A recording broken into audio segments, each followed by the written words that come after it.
ಕಾನೂನನ್ನು ಬಿಗಿಗೊಳಿಸೋ ದೃಷ್ಟಿಯಿಂದ ಅದರ ನೇಮನ್ನು ಬದಲಾಯಿಸಿದ ತಕ್ಷಣ ನಿಮಗೆ ಹೊಟ್ಟೆ ನೋವು ಶುರುವಾಗಿದೆ.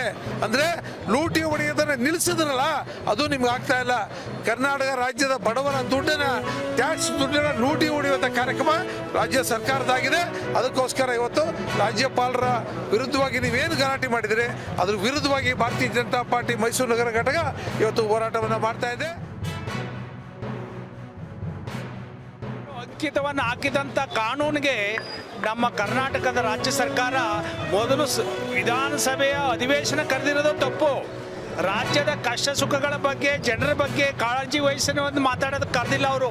ಈ ಯೋಜನೆಯನ್ನು ವಿರೋಧ ಮಾಡೋದಕ್ಕೋಸ್ಕರ ಅಧಿವೇಶನ ಕರೆದು ಅವ್ರ ಹತ್ರ ಏನು ಕೇಂದ್ರ ಸರ್ಕಾರದ ವಿರುದ್ಧವಾಗಿ ರಾಜ್ಯಪಾಲರ ಕೈಲಿ ಮಾತನಾಡಿಸೋದಕ್ಕೆ ಪ್ರಯತ್ನವನ್ನು ಪಟ್ಟರು.